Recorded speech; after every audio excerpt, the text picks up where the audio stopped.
So okukhona mina ngingumebhungonya sorry abangangaziyo ngingumthathu for health ku-executive ye-progressive.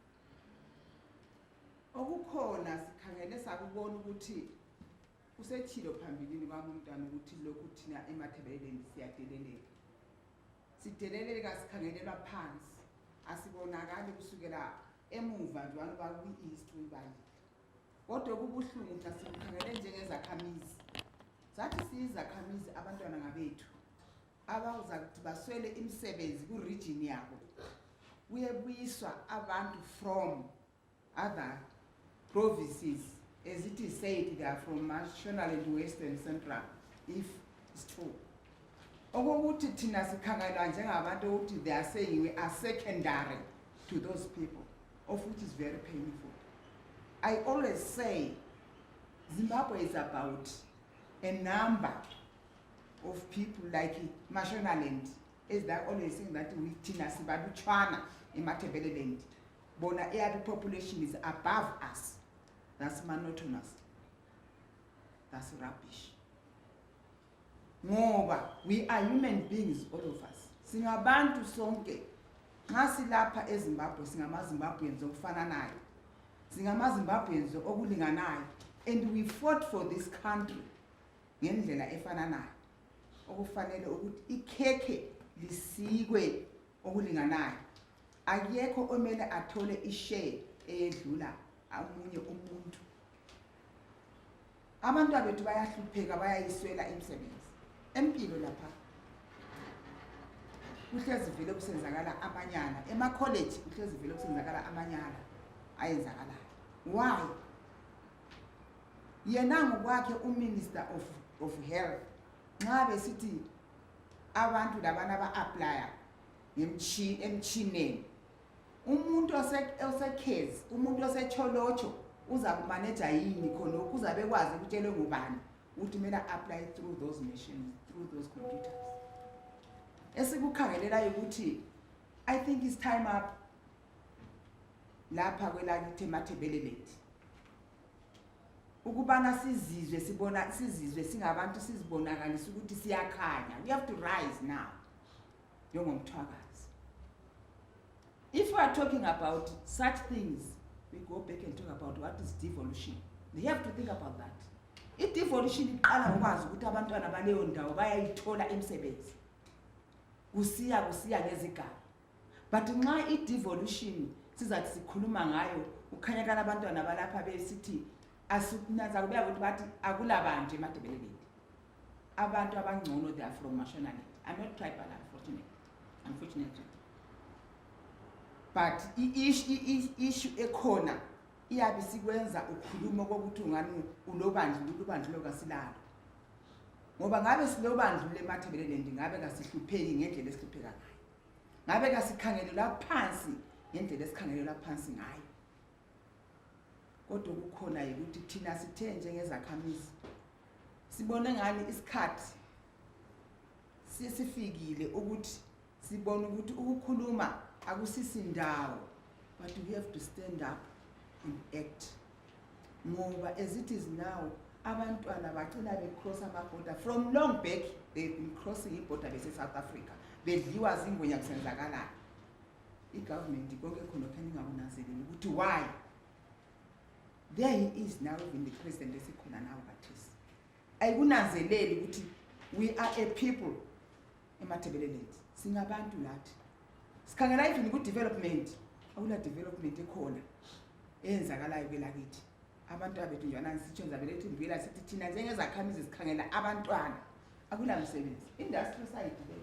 Singahamba siyithowa, you'll find ukuthi amafemu utshani kungane ngemaplanka lana afake ngemva kwethu. Akutshengisi ukuthi kuyini okukhona. And that thing was done deliberately to make us suffer. But what the reason is not by the doer. The reason is not by the doer.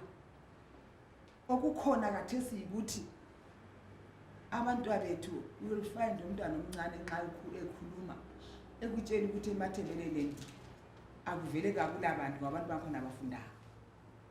Mina ngikwazi ukufunda abakufunayo ukuthi yikuphi. njengobana kathesi they transport their people to this region ukuthi bazevala ezindaweni zonke.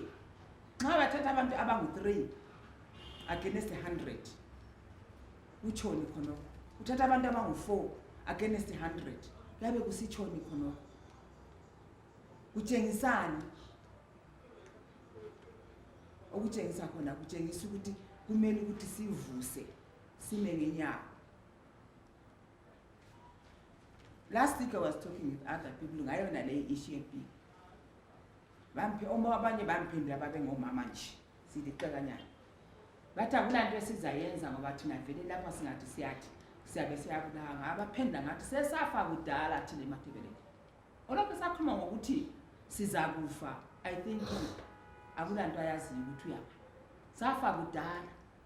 So ezithiza kulanto emangalisayo ngokufa lokho kukhulumayo. But we have to stand up and fight for our children. Ngoba igeneration le ebuyayo asifuni ngase sisiyakufa bese sifile. Nxa bebesemngcwabeni bebethi hambani bathakathi, hambani izinja likhiyele sehlule ukuthi lisilungisele. Kumele sizibone ukuthi siyasukuma silungisela abantwana. Abantwana beMatabeleland bayasafa. Abanye bakhala ukuthi thina sibulawayo ukuthi izibongo zethu zimfitshane. We are created by God. Emphambi kwabuso bakhe siyafanana. Esakho isibongo singaba side mbongo wabo hama ziriphi. Mina ngingwabo ngwenya. But you are all the same. Siyafanana singabantu. Ngoba sadalwa ngevele endimi. Livile embhalweni wakhe kuyatsho ukuthi sehlukaniswa zindimi. Izo sehlukanisa. But we are all people. Singabantu. So thina njenge progressive. Sithi enough is enough. Wanele lokho kwenzakalayo. Mbone ngani kwake kwayenzakala nxa abanye becabanga lapho nje abantu abanjengaboNcube okwayenzakala ephumula ngesikhathi PTC iqhatsha ukuthi kuyini kwenzakala. I think now this is the time. Ukuthi lawo mabhasi nxa bebisa next time you have to know, to be informed ukuthi now they are doing this. Empilo laphana kunabantu abanjani abazoze bafa basinika information straight, but they will be knowing ukuthi kuyini okwenzakala. Kodwa ukuthi bakutshela iqiniso lonke lipheleleyo ukuthi hayi lapha ukuhamba sonke abazoze bafa basithela. Kodwa kukhona ukuthi konke lokhu iqiniso kufuze sizidingele ukwenzela ukuthi sibe kwazi ukuthi sakhe isigaba sakithi iMatabeleland yazakale ibe recognized. Upresident abekwazi ukuthi ngabusi that side, but ubusa iZimbabwe yonke jikelele. So nxa ebusa iZimbabwe yonke jikelele kufuze abone ukuthi abantu bonke bathola into efana nayo. Singabi khona ukuthi the other side le black cloud, the other side it got a brighter cloud. No, asikho ku black cloud. We are not black sheep, but singabantu njengabo bonabo abakhanyakala bengcono kulathi, of which this is very painful, very painful. Kuyahlaba, it's a thorn in the flesh. Ngoba kubuhlungu kanganani ukuthi abantwana bagcina bezinikela kwezinye izinto ezingekho right, besenzana ezingalunganga ngenxa yokuswela imisebenzi.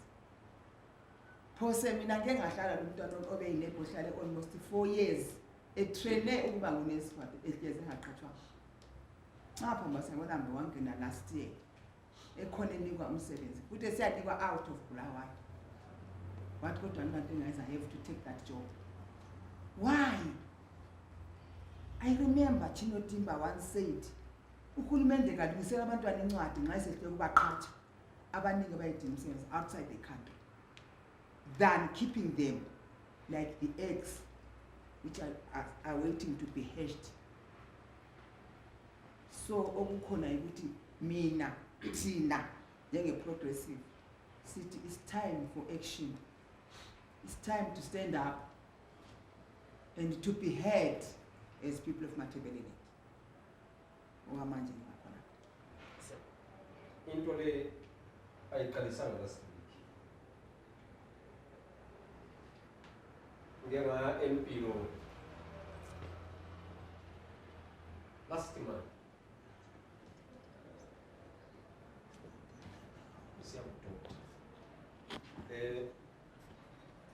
Ngingena ku-doctor laphana ngase ngimbuza udoktor ukuthi uvela lapha ekhaya wangitshela ukuthi usuka e-northern region ngase ngimekela one treater ngaqeda ngase ngimbuza ukuthi e-northern region wena mfana akula msebenzi yini ukuzosebenzela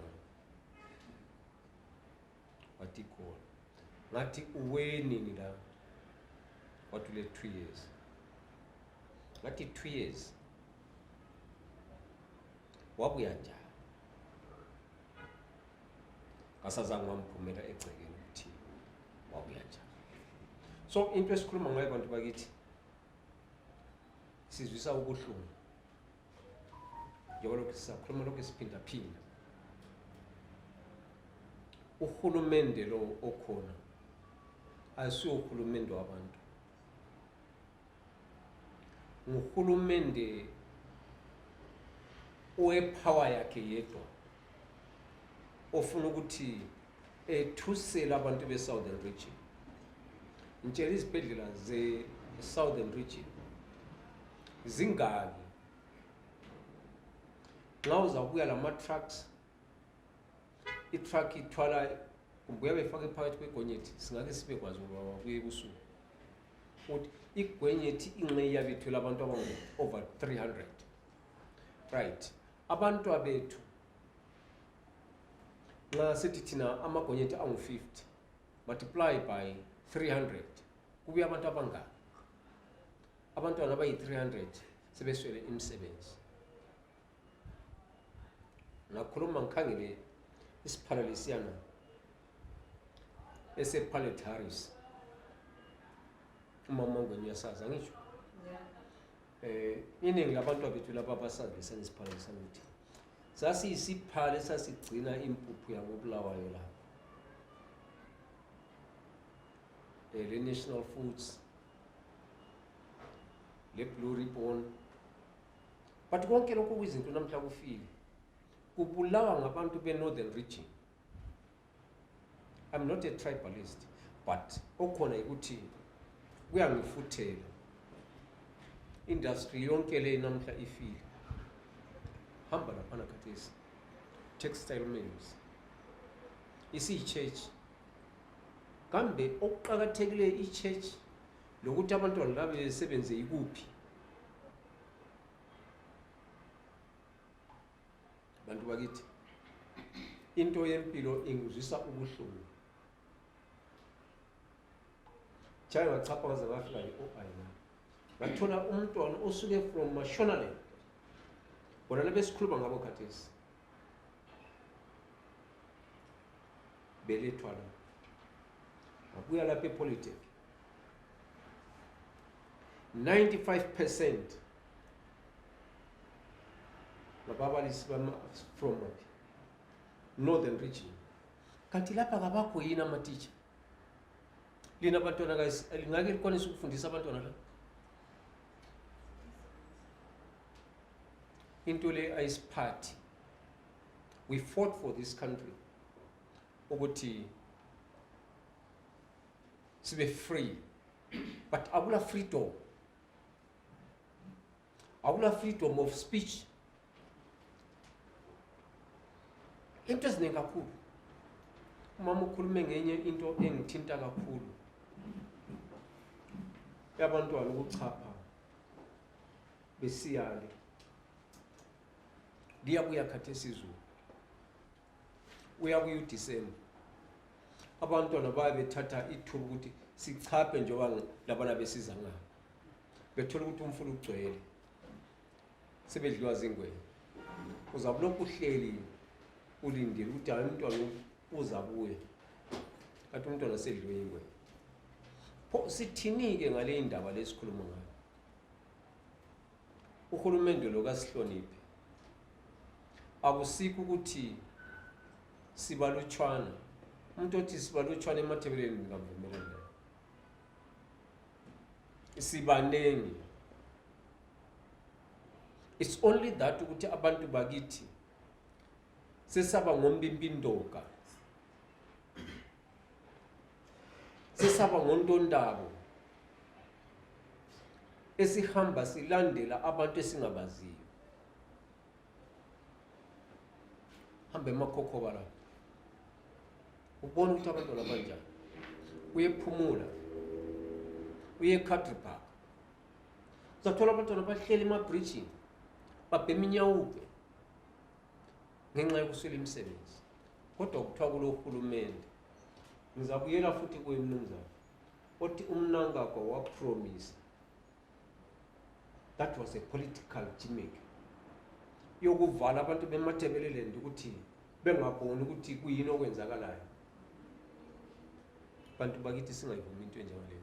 Idoti labakhuluma ngayo. Angivumelani lapho ukuthi umuntu olesibongo esifitshane kalalo ilungelo. Kulalo ilungelo.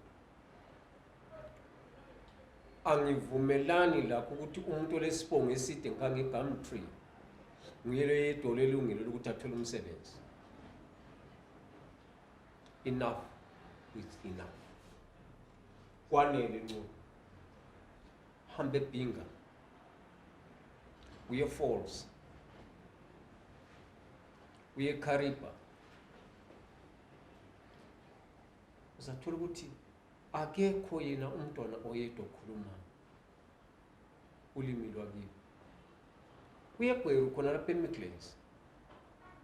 Ebantwini bakithi uzathola ukuthi uma ngawo ufika egweru umuntu ukhulumisa ngolimi ongalukwanisiyo.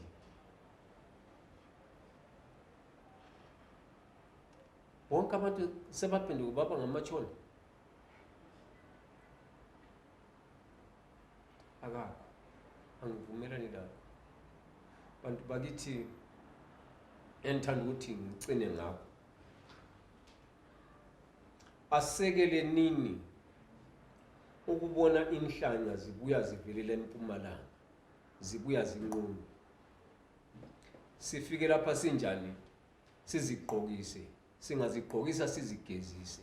Lungageza uhlanya soluphume ingcekeza alusakwazi ukuthi ngolugezisileyo.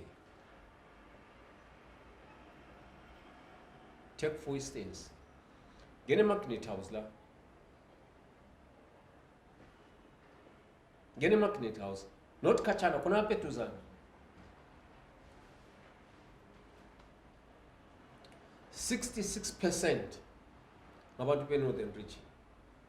We Central lapha 75% ngabantu be Northern Region. 1% ngabantu balapha eSouthern Region. Yiko sasikulela khona lo. Mama Mangweni. Ayisikho.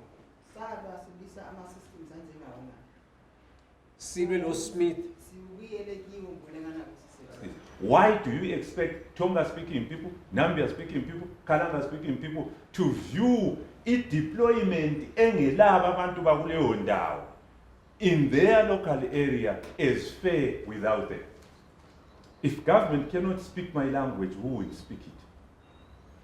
That's a fundamental question. Who will speak my language if government does not find ukuthi kufanele? I walk into a police station, I walk into a hospital, no one speaks my language. I walk into a government office, no one speaks my language. Why? That is why we are here, to say that is unacceptable. Going forward, that has to be challenged decisively. It's unfair, it's unacceptable.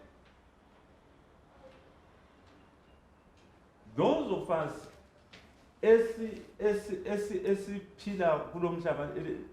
probably the last issue that I want to raise is the issue of what people have spoken, basically, among quotas. Right, let's assume ukuthi population in Zimbabwe, there is an ethnic group, where every village will never be 80% labo. Would you walk into a Kariango, you by 80% to walk to a Chinoi, by 80% to a Chires, by 80%, Bulawayo by 80%, everywhere by 80%. No, it doesn't work like that. The proper way to govern people everywhere in the world is to go down to a devolved setting. Alright, if I went to Rwanda and 80% of people residing in Rwanda are Sotho speaking, that has to be reflected in government offices in that particular area. Nurses, and you deliberately populate government offices with people who speak the languages of the area. If you have 15 clinics in Binga and each clinic needs 3 staff, you have to deliberately as government employ 45 Tonga-speaking nurses and deploy them there. Populate that area with those people. And then you can grow to a national level and do the equitable. So you begin at the district level, you go to the province, you go to the national. That's what we call equitability. There is no way you can maintain the same population balance across the border until you get to the village level. That would be unfair. It's totally unfair. So that is, when we walked to MP, we wanted to get the facts. And we have done, we have visited different training institutions as well. So there is need to deal with that, to fight that decisively. It's unacceptable. It's unacceptable. Totally. I think Ngube is very clear in terms of what we found in Kilo. I think to use what they told us, to use their verbatim words, Baniwa Amabizo Evela Harare. That's what the authorities told us in no uncertain terms. But when our case is under, Singaba Jigera Swachina Magic, Wodwa Baniwa Amabizo, Vejela would Avele and Chine. That's what they told us. So, like you were saying, the question is, Sifuna Usha in China, and the other context also, maybe just to take this a bit political, President Nagab, I think we're well much, Abanya Belengi, there's a will of civic groups. One of his promises was, point number 9, what we are pledged, he promises to ensure that our locals get first preference, 1 on tender and 2 on access to local positions. He said that paper is written. It's written there. I can produce evidence as part of their promise, and that is not being done. So, political, I think these things have been said. The question is, okay,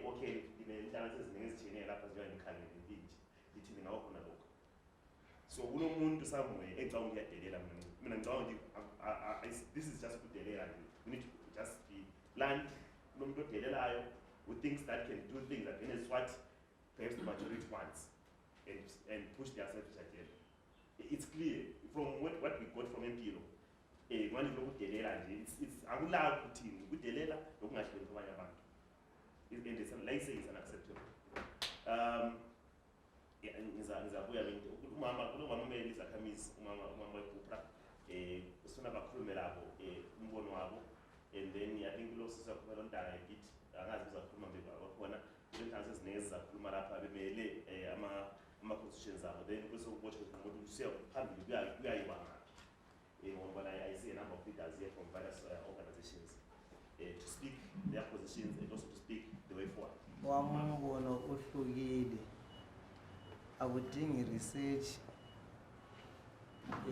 akudingi ukuthi sithi kwakhona kumnyaka ke ozayo kuyenzakalayo, kudingakala ukuthi siyenzane ngoba sizakwenza it will fit to okuzayenzakala. Anti into ehlala isenzakala ihlala isenzakala ngoba kulanto esiyenzayo. Singamelela ukuthi size siyeqoqa abantu babudube njengoba usitsho.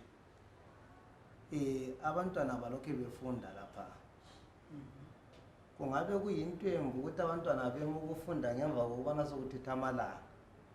kodwa kuqakathekile ukuthi abantwana beme ukufunda kungakahambi ukuyanga okwenza ukuthi abadala besuke esozivele ngale bebuye sizolungisani uhlupho lolo lulayo.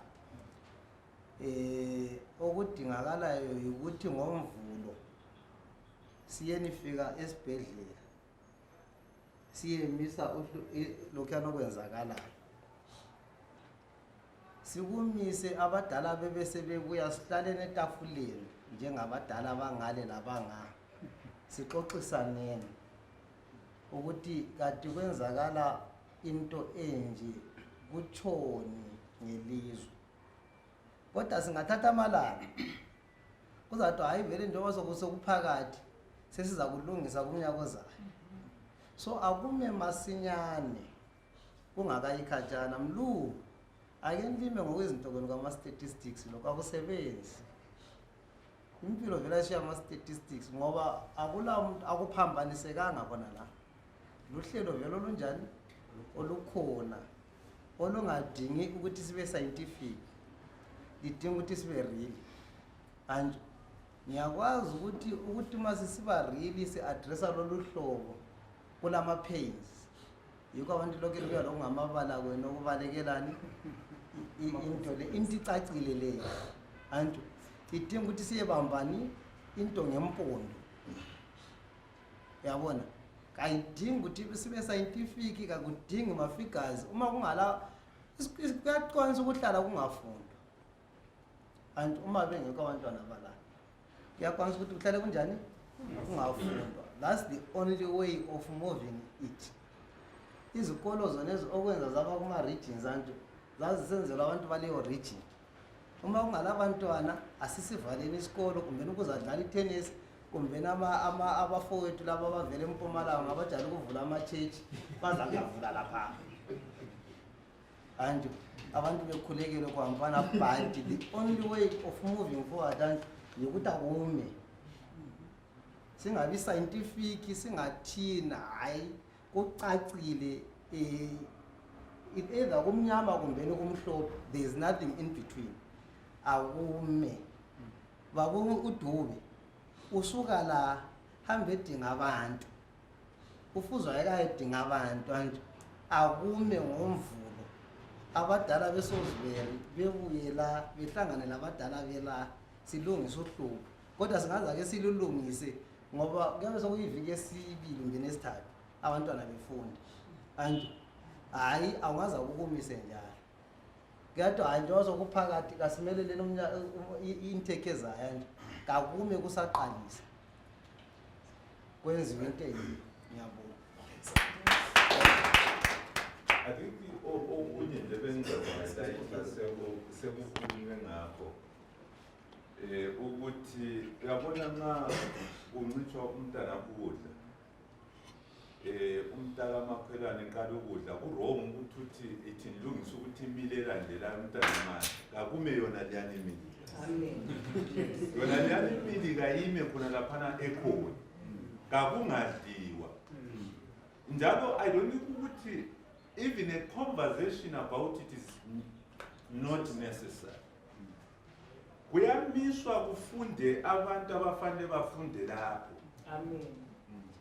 Nxa kulungiswa kubangwa indawo yokuthi laba ke abanye abasuke la bazayibanga khona ngale baza xoxa khona ngale bengabazali ukuthi sishare njani the limited space that is there, but not a conversation with abazali comrade abasuka kwenye indawo to share here. No, we are not going to doing that. La kukhulumisana thina indawo le bayifica ikhona labababusayo bafica impilo kodwa impilo. I'm sure ukuthi ube yaya kwe after 1980 yayengasozibizwe impilo. Definitely there's no respect.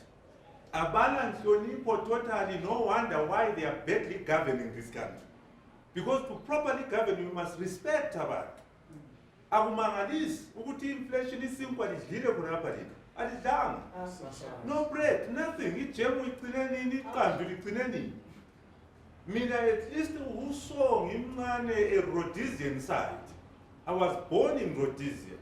I grew up in Rhodesia. So ngakutshela ngcono During that time, umgabejele wathola i-degree amanene. Ungayithola khathesi.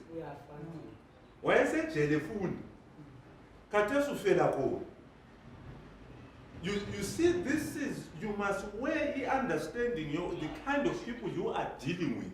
Ukuthi kudala into lesilokhu sithi zalungiseka. Akula intention at all to address it. In fact, the intention is to worsen the situation. But you are not going to correct it as a people until you unite your energies. An example in South Africa, in the 1980s, they created a United what? Democratic Front, UDF. They brought in Umuntu under that umbrella for purposes of mass action. Trade unions, these all people lack one down. One central planning area, one operational area, and so forth. You need that kind of agency, Katesi. That kind of agency. If you are still retreating back to your corners, MRP, ZAPU, INI, and you come just once off to deal with this matter, because I want to everywhere. And it requires urgent action mandated within the constitution as well. Action to be taken. Ukuthi kakulungiswe le ndaba le. Ama statistics iportal le likhuluma ngayo ukuthi mina uyabona ngesingami vele I don't want ukuthi siqalise ukuthwala nzima kule government. I-government must ensure ukuthi abantu abafanele bangene bayangena. But the government is deliberately discriminating against abantu bakule region. Deliberately so. And let's not be calculate sidinga izinto eziningi. I gave an example of where kusuka nga. Ngithi abanye lapha likely basuka kuma buildings that are stolen. It's 4 decades of ububi. Izidumbu zigcwele la ngaphandle ezekhukhula wonke. Amathambo asegcekeni still unattended. Still unattended. So lokhu kwamanje sokhuluma ngakho is a small thing compared with ukufa kwabantu abakwenzileyo, and they are there. Abantu abenzeyo naleyo babhaliwe everywhere, they know it. So our energies must be united for people to succeed on such endeavors, not on an event by event basis, but on a more grander scale. La likwazi ukuhlala kungena abantu ababhalayo, ngiyabona ababhalayo bengekho. Ihlale lilodwa esibide. It must be like that. You must have your own private meetings where there is no police officer, no member of the Central Intelligence Organization and so forth, and you deal with the matters in depth, where you talk about the details of your organization, how you are going to do it. Lianine court and now court. We were in late. You can't plan like this because at the end of the day, they will preempt you. You don't do that. I mean, so you have to be aware of your environment or operate like you. Or what you value.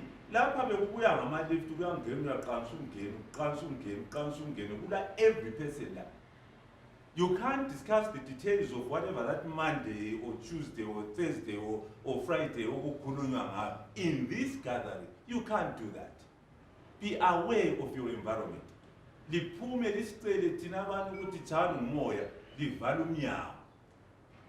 are they say the Kulumo way as leaders. That's how it operates.